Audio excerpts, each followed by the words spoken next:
Hey guys, nice to see you again and welcome to my electrical engineering shop for the night.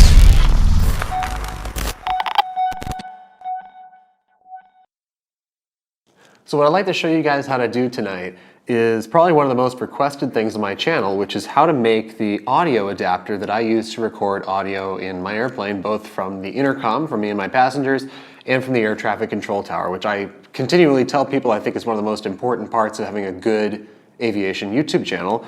And it's not quite as easy as you might think, or as cheap as you might think if you're going to go out and buy some of the ready-made alternatives. So what I'm going to show you how to do with all the parts that I have laid out here tonight is how to make your own audio adapter cable that should work in just about every airplane. I've tried Pipers, Cessnas, and experimentals, and they should all work. And this is a low-cost alternative that's pretty easy to do even if you're not an electrical engineer. So let's get started by looking at what I have sitting here on the table in front of me. So for starters here, I have my soldering iron and a multimeter, and then I have needle nose pliers, which are pretty easy to find, diagonal cutters for cutting small wires, and some small wire strippers. And then over here, everything that's going to go into what we're going to create today. First thing that's probably easiest to find is like an old pair of headphones. Like these are really crappy and plastic and they broke, so we're going to use the connectors and the wires off of them. Here's one of the harder to find things. You can either buy it on Amazon or you can kind of scavenge it for something else. Is a TRRS 3.5 millimeter connector, and it looks like the 3.5 millimeter connector that you're used to, except it has an extra barrel or an extra ring in it. And that is what the iPhone uses to record audio, which is what we're going to be doing here, because that's a little bit harder than just doing it with an audio recorder that you might have sitting around. But it'll get you better quality audio in most cases. Now, some of you may have seen this before, and this is what's sold on Amazon as a 3.5 millimeter to TRRS adapter. And you'll see on the websites, they cleverly say works on laptops, works on audio recorders, and iPhone, iPad question mark. I.e. a clever way to sell you this even though it doesn't work. And that's because Apple actually has a patent on the specific impedance value that the iPhone uses to trigger an external microphone. So nobody can sell a product without purchasing rights to the Apple patent that actually works. So I'll show you how to make one that does. The next thing you're going to need is a couple of really small electronics components and something to mount them on. You can get this right here, is called perf board or breadboard, and that's just something we can poke inline components through the holes and solder them on the other side. And then you're going to need one capacitor, and that is of a 10 microfarad size. And then you're going to need some resistors, and you're going to need 3 different sizes. And if you don't know how to size resistors, there's apps that can help you to do it if you look up resistor color codes. Otherwise, you can just read the colors on them. And you're going to need a 20 kilo ohm, which is this guy, and you're going to need a 1.5 kilo ohm and a 1500 kilo ohm. And this is all going to be on a schematic, and I'll put that up on the screen here so you guys take a look at what we're going to be making. And if you don't know what the Thevenin equivalence means, because you're not an electrical engineer, just ignore this part on the left. That's what's going on inside the aircraft. You can kind of ignore that for what we're doing. So the first thing that we're going to need to do is take our broken headphones here and get some wire and audio connectors to work with. So let's just uncoil this thing and then we can cut it up. So we just take the diagonal cutters and snip. So once we've got it peeled back here, why don't you clip the 2 ends apart like that, and we will use the wire strippers to strip back the wire. So as you can see on the inside of these 2 insulated wires, there's actually 4 different conductors. There's the grounding braid, which we're going to connect later, and then the white and the green wires, which actually carry the audio signal. And we only care about one of those, and that's whichever part connects to the tip of the audio connector. So in order to figure that out, once you strip these away, which I'll do, you need to use the multimeter to figure out what's connected to what. So next, if we take our multimeter, turn it on and put it into the continuity test mode, usually signified by either a diode or this little audio symbol. If we touch the contacts together, it beeps. So that way we don't have to be looking at the screen to see what we're doing. So if you take your audio cable, the two bare copper leads should be connected to each other. Good, they are. So that means those are the same thing. And then we need to figure out which one is connected to the tip of the audio connector, which is the one that we care about. And that should be, I'm hoping, the green one. Green onto the tip.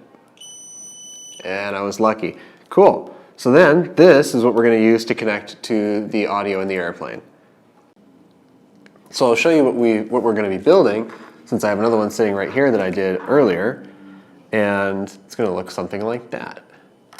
So we have the one capacitor right there, our couple of resistors, and everything connected to ground at the bottom. And as you ECEs might be able to see, this part right here is a voltage divider because the airplane audio is at a higher audio level than what our phone is expecting. And on the right here, and this is a DC blocking capacitor for the aircraft audio again. And on the right here, we have one more resistor because the iPhone is expecting to see just a small voltage across its microphone input, and that's what triggers it to actually do the external microphone instead of the phone's internal microphone. So you can see on the back how this is connected. We have the wires come out here so we can kind of connect them and use that as some strain relief. And then we fold over the leads of all the inline components and just solder them together. So let's take a look at how that process kind of goes. So I'm going to start with the 20 kilo ohm resistor, which is going to be here in the upper left-hand corner, because that's where our audio signal is going to be coming in from. And you can kind of bend these like this and stick them through the holes in the board. And then we're actually going to use the leads left over on the underside as how we connect our other wires, and we can actually use them as the wires in the whole circuit board, and that way we don't have to actually solder anything else in there additionally. So on this side is going to be the audio coming in from the airplane, and here there's going to be two things connected to it, which is the 1.5 kilo ohm resistor and the 10 microfarad capacitor. So again, fold the resistor down like this, and you can kind of fold back the leads on the other side to make sure that it kind of stays where it's supposed to. And from there, we need the capacitor.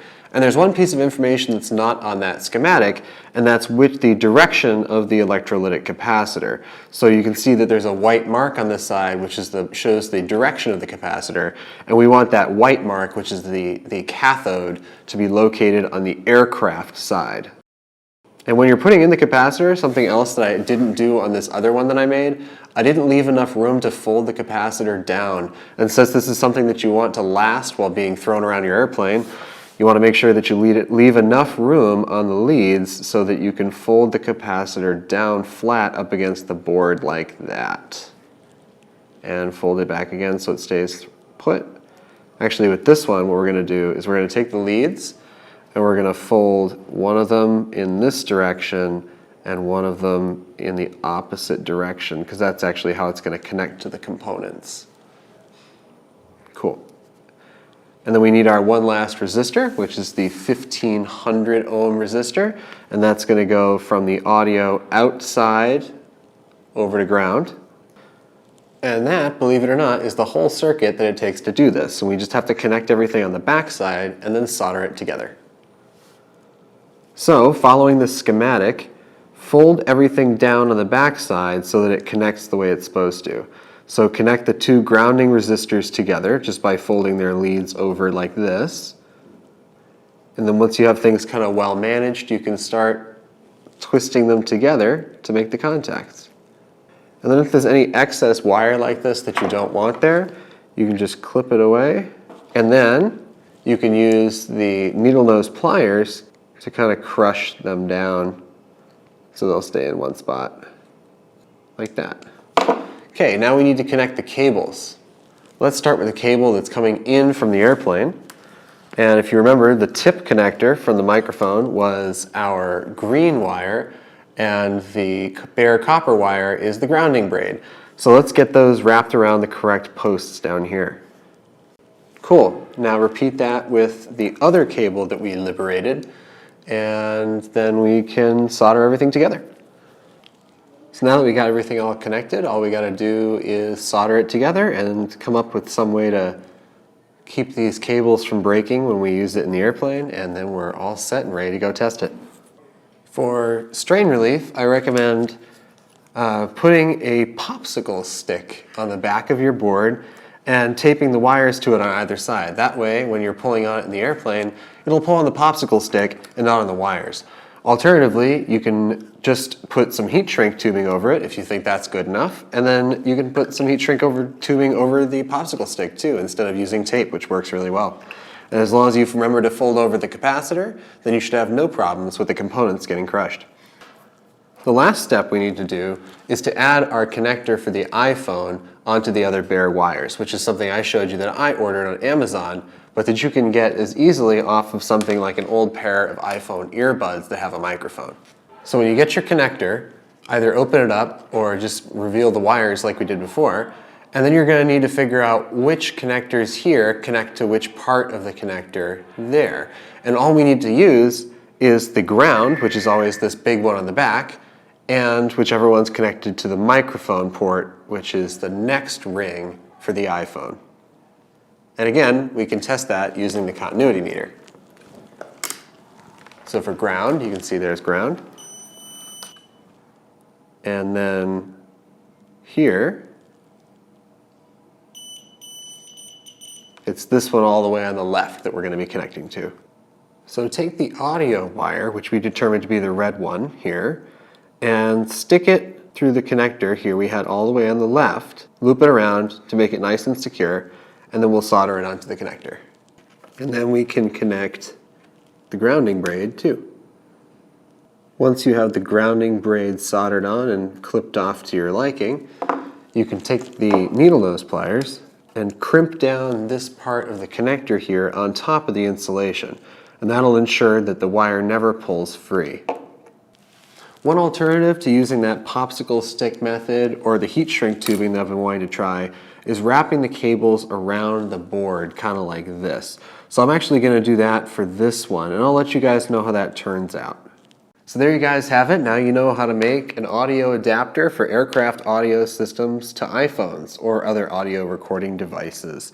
And the last step you'll need to make this work, since we have the 3.5mm TRRS connector that goes to the iPhone and the TRS connector that goes into the airplane, is a 3.5mm to 1/4 inch adapter, which you can buy at, like, I guess retail stores like Radio Shack or on Amazon, like you're probably actually going to do, and a 1/4 inch audio splitter. And that means that you put one end of the audio connector in there, your headset audio connector into the other, plug that into the airplane, and you can still listen through your headset just fine. You might have to turn up the volume just a little bit, and your audio recorder gets the same audio that you hear, even if it's intercom or air traffic control.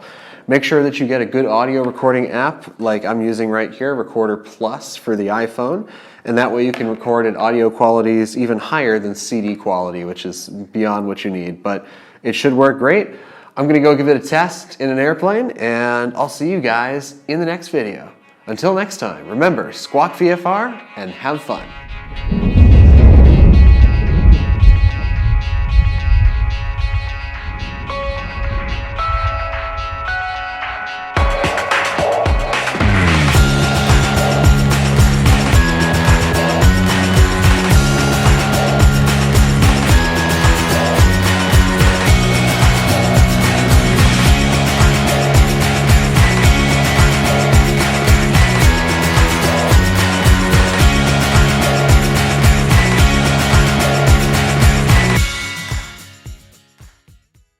Whoa! What's up, guys?